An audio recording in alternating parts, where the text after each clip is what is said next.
네, 너무나 떨리고 부족한 종이 어떻게 또 첫 말씀을 여러분께 전할까 고민하다가 기도하며 많은 고민을 했었습니다. 그래서 사도행전 13장 긴 장을 다 제가 사도행전을 조금 좋아합니다. 그래서 묵상하는 중에 긴 장이지만 사이에 이렇게 조금 말씀 전할 부분들만 목사님께서 봉독해 주셨습니다. 일반적으로 사람들은 주변 환경에 영향을 받으며 살아갑니다. 범죄학 이론 중에 깨진 유리창 이론이라는 것이 있습니다. 브로큰 윈도우 티어리, 여러분들 한 번씩 들어보셨을 겁니다. 창문이 깨졌습니다. 그 창문을 치우지 않고 그대로 두는 겁니다. 그러면 깨진 창문만 그대로 유지되는 것이 아니라 무슨 이유인지 온갖 범죄자들이 득실거리며 범죄의 소굴이 되는 그런 이론입니다. 이 이론이 생각보다 우리 생활에 그대로 적용되는 경우가 많이 있습니다. 나는 그렇게 많은 죄를 짓지 않은 것 같은데, 그렇게 악의 길을 적극적으로 나아가지 않았던 것 같은데, 단지 깨진 은혜에 창문만 몇 가지 치우지 않았을 뿐이고, 그냥 바빠서 기도하지 않았고, 누가 저 사람 비방하기에 약간 동조가 되어서 동조했을 뿐이고, 누가 보더라도 저 사람 수준 이하의 사람이어서 또 조금 미워했을 뿐인데, 어느 순간 내 삶에 수많은 어둠이 들어와서 나를 무너뜨리는 그런 경험들을 하게 됩니다.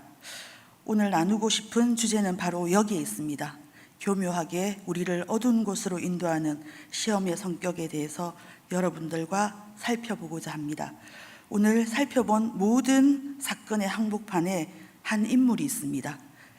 그 사람은 바로 마가 요한입니다. 마가 요한은 안디옥 교회로부터 정식적인 파송을 받은 정식 선교사는 아니었습니다. 하지만 바나바와 바울과 함께 하나님의 복음 사역을 담당하는 선교팀의 일원이었습니다. 그런데 갑자기 선교팀에서 중도 하차를 하게 됩니다. 그것이 이제 우리가 살펴볼 모든 어려운 문제의 시작이 됩니다. 마가 요한을 통해 발견되는 사건을 살펴보면서 시험의 성격에 대해 나누어 보고자 합니다. 첫 번째, 마가 요한을 통해 발견되는 사실은 마가 요한이 매우 선한 계획으로 세워진 인물이라는 것입니다. 그 출발만을 놓고 볼 때는 굉장히 선한 계획으로 마가 요한이 선교 사역에 세워졌습니다. 사도행전 오늘 13장 5절 말씀을 우리가 같이 합독해 보시겠습니다. 살라미에 이르러 하나님의 말씀을 유대인의 여러 회당에서 전할세 요한을 수행원으로 두었더라. 아멘. 마가 요한을 가리켜 바울과 바나바의 수행원이라고 표현합니다. 수행원이라고 하니 왠지 바나바와 바울이 좀 대단한 사람같이 보이고, 무슨 선교사가 수행원까지 두고 있나 이렇게 생각하기 쉬운데요. 이 수행원 표현을 제자의 의미로 우리가 생각하는 것이 좋을 것 같습니다. 마가 요한이 일종의 제자, 수련 목회자가 되어 바나바와 바울을 따라 나서면서 하나님의 사람이 어떤 사역을 해야 하고 또 어떤 마음을 가져야 하고 하나님을 하나하나 보고 하나님의 사역을 배우기 위하여 따라 나선 것입니다. 이렇게 보면 굉장히 이상적이고 아름다운 모습이 아닐 수 없습니다.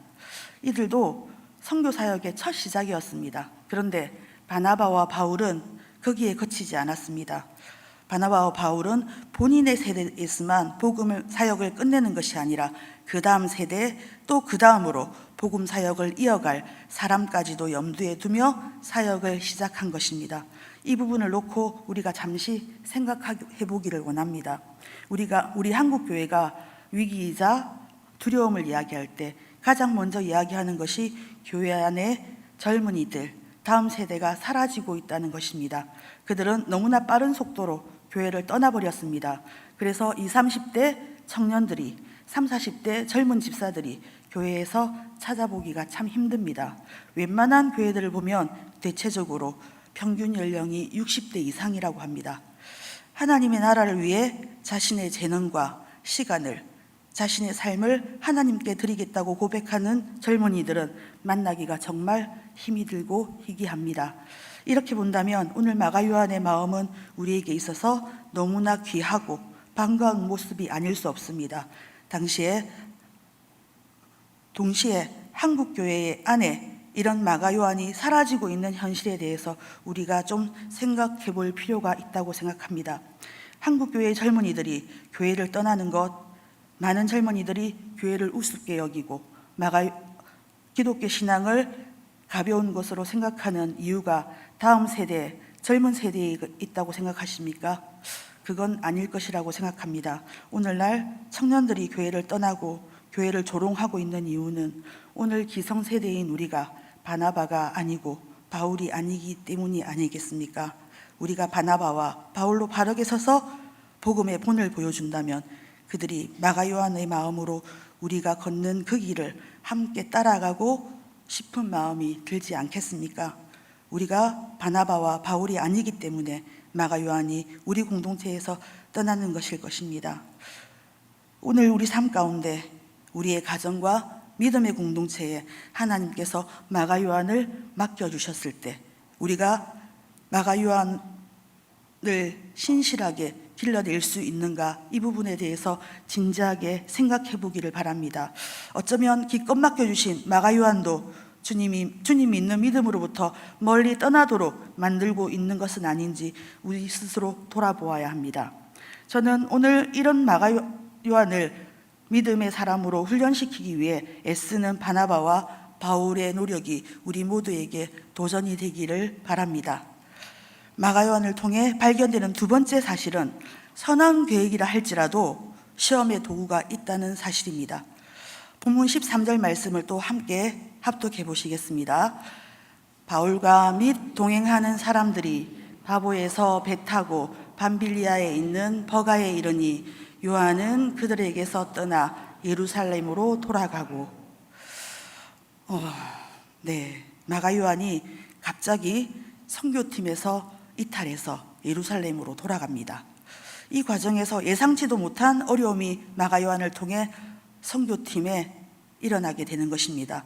이것이 하나님을 알지 못하는 외부로부터의 공격이라면 우리가 함께 똘똘 뭉쳐서 이겨낼 수 있었을 것인데 누구도 예상하지 못한 선한 계획의 당사자인 마가 요한으로부터 이 어려움, 영적인 어둠이 다가오게 되었다는 것은 납득할 수 없는 일이었습니다. 그렇다면 마가 요한이 왜 떠났을까요? 많은 학자들이 많은 이야기를 하고 있습니다. 그 중에서 두 가지만 살펴보겠습니다. 첫 번째, 마가 요한이 선교가 너무 힘들어서 떠났다는 것입니다. 가장 많은 학자들이 지금까지 무게를 실어왔던 주장입니다. 선교 여행을 때때로 우리의 가장 기본적인 욕구를 충족시켜 주지 못할 때가 많습니다. 제가 몇 해 전에 섬기던 교회에서 필리핀으로 단교 선교를 갔다 왔습니다. 갈 때 또 선교 현장에서 참 하나님의 은혜와 또 역사를 많이 보고 왔습니다. 그러던 중에 청소년들을 그 현지 있는 성도님들이 본인의 가정에서 하루 정도 같이 머물며 경험하는 시간을 가지면 어떻겠나 말씀하셔서 우리 청소년들을 각자 가정으로 파견하였습니다. 그래서 1박 2일 그곳에서 묵고 돌아오는 일이 있었습니다. 현지 빈민가에 또 1박 2일을 필리핀 선교 가셨던 분은 아실 것입니다. 너무 열악한 빈민가에서 1박 2일을 보내고 온 친구들이었습니다. 잠자리도 또 날씨도 또 부족한 물로 인해서 힘든 하루를 보내고 그래도 좋은 마음으로 돌아왔습니다. 선교를 마치고 돌아오는데 이제 돌아와서 우리가 얘기를 하기를 참 좋았지만 다시는 선교를 가고 싶지 않습니다 라는 얘기를 하는 겁니다. 아마 1박 2일에 그 현지 가정에서 있었던 그 어려움 때문에 아이들에게는 조금 불편한 마음이 있었을 것 같습니다. 그 얘기를 들으면서 참 그럴 수 있겠구나 생각했습니다. 왜냐하면 제가 이렇게 보이지만 그냥 뼛속까지 한국인이어서 다른 외국을 가게 되면 음식 때문에 힘들어하는 1인입니다. 그래서 하나님께서 저를 선교사로 부르시면 어떡하지 이런 걱정을 하면서 있는 그 현지 문화와 모든 것은 좋지만 음식 때문에 힘든 저이기 때문에 아이들의 힘든 마음을 조금은 이해할 수가 있었습니다.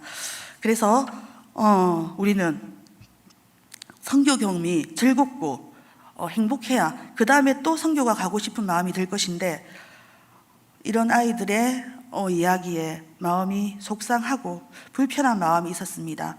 선교는 이런 돌발 상황들이 언제나 일어날 수 있습니다. 부잣집 아들 마가 요한이 그런 어려움 때문에 전도 여행에서 이탈했다고 학자들은 주장합니다. 오늘 읽지는 않았지만 본문 14절에 보면 전도팀의 이동 경로가 나오는데 버가에서 비시디아 안디옥으로 이동했다고 합니다. 학자들의 기록에 의하면 이 경로가 매우 위험한 경로였다고 전합니다. 또 고린도후서 11장에 보면 또 바울이 자신의 사역을 소개하면서 강도의 위험이 있었다라고 기록하고 있습니다. 그러니까 마가 요한이 그것을 예상했고 어떻게 가나, 이 두려운 곳을 어떻게 하지 하는 두려움 때문에 선교팀에서 이탈했다는 학자들의 주장입니다. 또 학자들이 주장하는 또 유력한 두 번째 이유는 마가 요한의 질투심입니다. 우리 다시 본문 13절 말씀을 함께 합독해 보시겠습니다.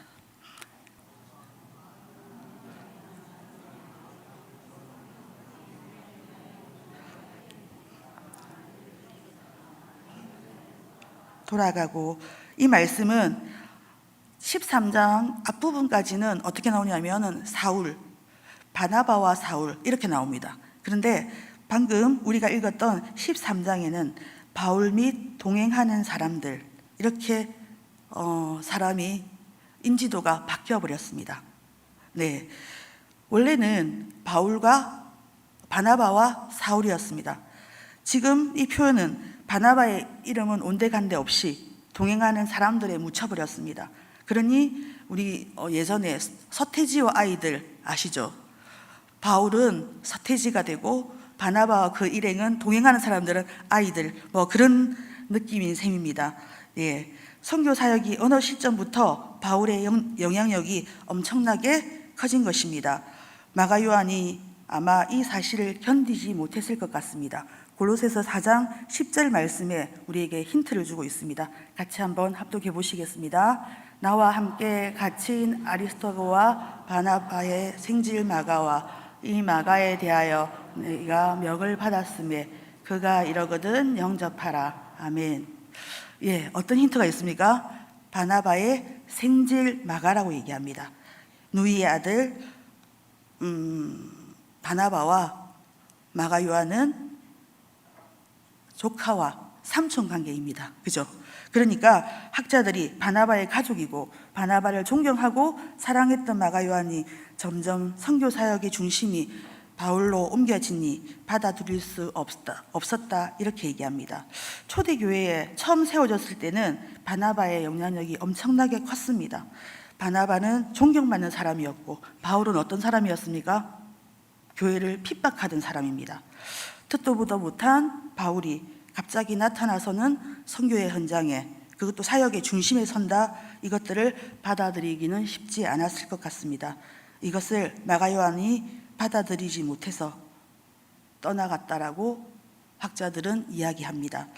저는 이 두 번째 견해가 조금 더 타당하지 않을까라고 생각을 해봅니다. 굳이 이 순간에 바울과 동행하는 사람들이라는 이런 표현을 하고 있습니다. 바울과 아이들, 이런 표현을 하면 바나바의 이름을 숨겨버린 것, 선교팀의 영향력이 바뀌고 있다는 것, 그리고 마가 요한이 이 팀을 떠나는 것, 이것은 이 말씀을 기록하고 있는 누가가 이 두 사건 사이에 모족의 관계가 있음을 우리에게 알려주는 힌트라고 생각합니다. 그렇습니다. 그렇다면 이제 마가 요한이 떠난 그 선교팀의 분위기는 어땠을까요? 우리가 조금 느낄 수 있을 것 같습니다. 좋은 분위기는 아니었을 것입니다. 마음이 불편하고 요동치는 일들이 일어났을 것입니다. 바나바도 속상했을 것입니다. 그런데 바나바는 알았습니다. 하나님의 일이니까 내가 순종해야지. 힘겨운 싸움을 하면서 마음이 어렵고 힘들더라도 이거 이겨내기 쉽지 않은 일이었지만 견디고 있었을 것입니다.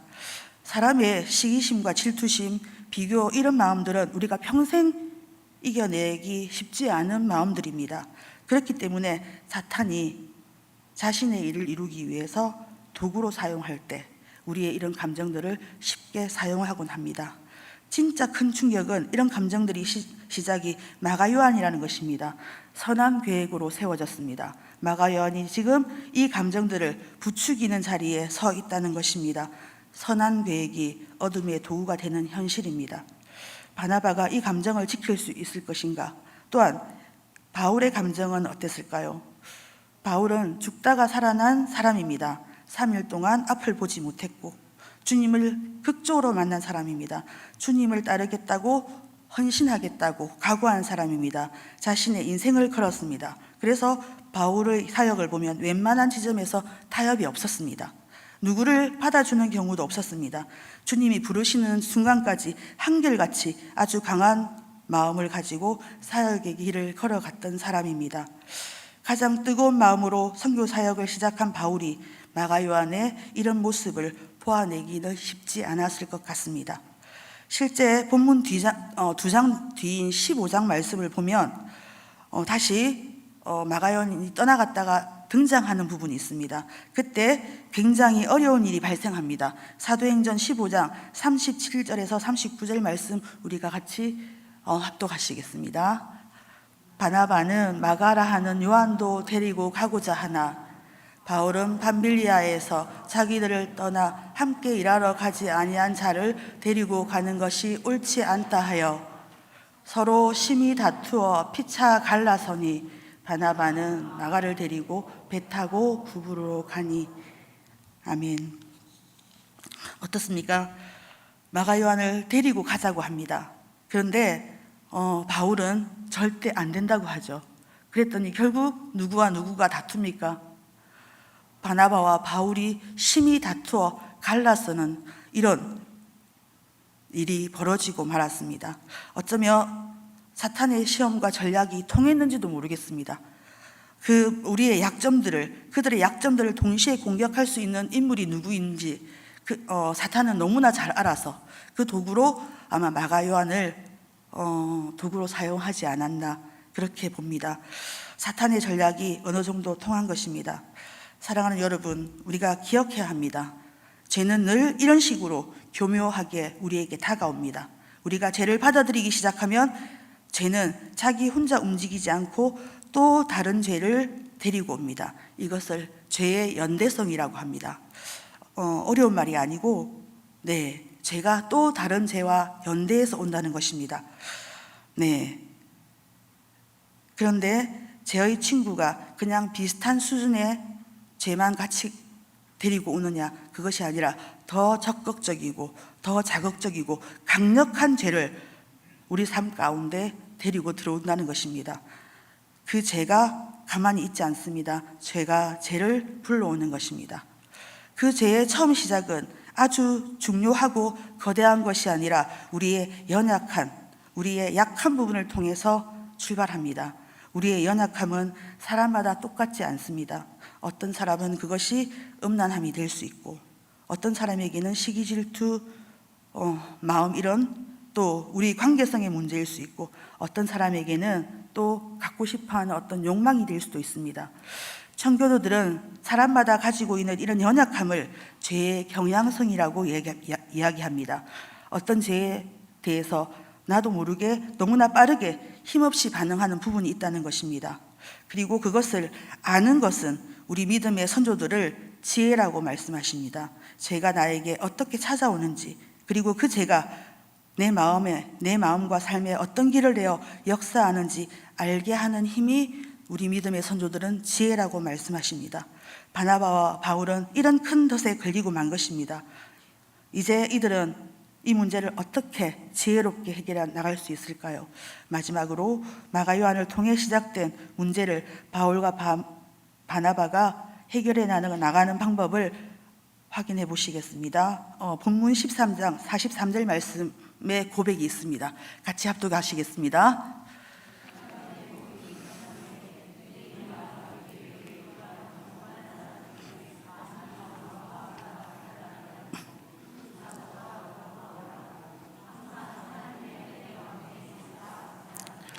어떻게 말씀하십니까? 이런 어려운 환경에서도 항상 은혜 가운데 있으라고 권합니다.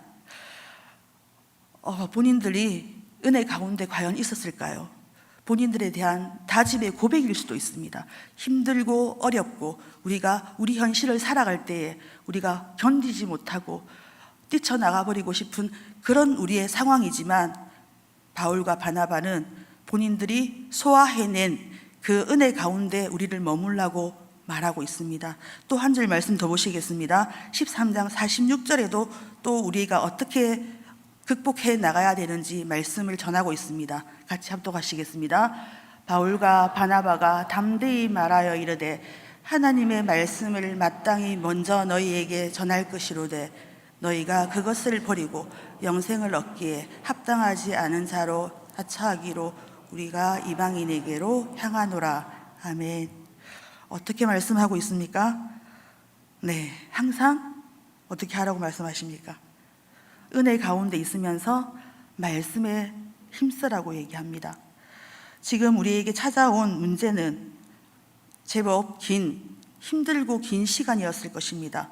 그들은 그 긴 시간 괴롭고 힘들었을 것입니다. 정말 끔찍하고 두려운 시간이었을 것입니다. 그런데 이들은 힘겹지만 계속해서 은혜와 말씀 가운데 말씀을 붙들고 나아갔습니다. 그 결과 하나님께서는 일하셨습니다. 하나님이 이들 한 사람 한 사람 마음을 변화시키시고 또 상황을 극복하게 하시고 서로를 존중하고 이해하고 사랑하는 마음을 부어주셨습니다.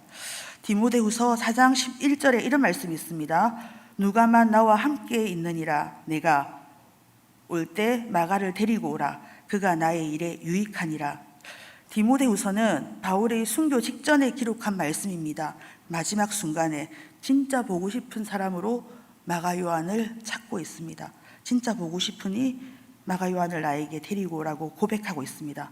마가 요한 또한 부족함이 드러났습니다. 끝까지 마음을 지켜냅니다. 그리고 마가 요한은 마가복음의 기록자가 됩니다. 하나님의 말씀, 성경의 저자가 되는 것입니다. 그들은 선한 계획으로 출발했지만 그런데 어느덧 그 계획이 다 무산된 것처럼 보입니다. 무산된 것이 아니라 아마 어둠의 도구로 되는 것처럼 보일 것입니다. 그 순간도 끝까지 은혜 가운데 말씀을 붙잡았습니다. 느리고 더디지만 한 걸음씩 나아갔던 것입니다. 그러자 하나님께서는 일하셨습니다. 하나님의 역사가 나타냅니다. 사도행전 16장 5절 말씀을 함께 보시겠습니다. 이에 여러 교회에 믿으시고 수가 날마다 늘어가니라. 아멘. 완벽한 관계는 아니었지만 그런 어려운 시간들을 통해 하나님의 역사가 열매로 나타난 것입니다. 말씀을 정리해 보려고 합니다.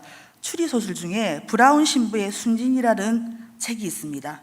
그 내용을 보면 보석을 훔쳐가서 도망가던 도둑에게 브라운 신부가 이런 이야기를 합니다. 한 부분을 제가 읽어드리겠습니다. 네, 선한 수준은 일정하게 유지할 수 있지만 악함의 수준은 일정하게 유지할 사람은 없다네. 그 길은 계속 내리막이야. 친절한 사람도 술을 마시면 잔인해지고 친절한 사람도 살인을 하면 거짓말을 하게 되네.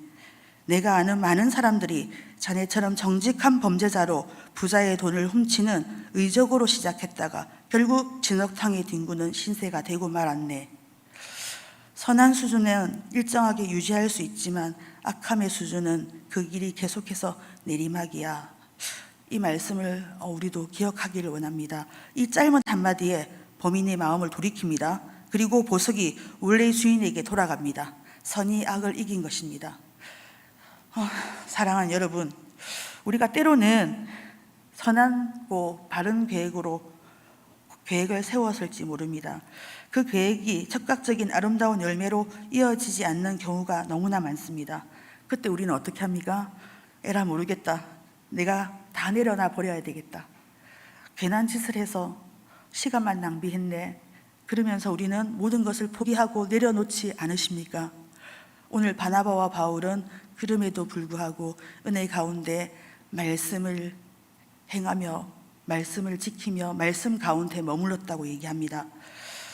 왜 그랬을까요? 그들은 죄의 성격을 알았기 때문입니다. 그 길이 자연스러운 길이 내리막인 것을 알고 있었습니다. 한번 무너지면 멈추지 못하고 끝없이 미끄러진다는 것을 그들은 알고 있었기 때문입니다. 사랑하는 여러분, 오늘 사탄이 여러분의 어떤 약점을 건드리고 있습니까? 그것이 여러분의 게으름입니까? 아니면 탐심, 욕심입니까?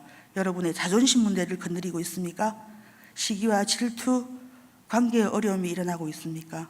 그것이 어떤 재정적인 문제입니까? 그것이 무엇이든 여러분 빨리 깨진 유리창을 정리하십시오. 그것을 내버려 두면 안 됩니다.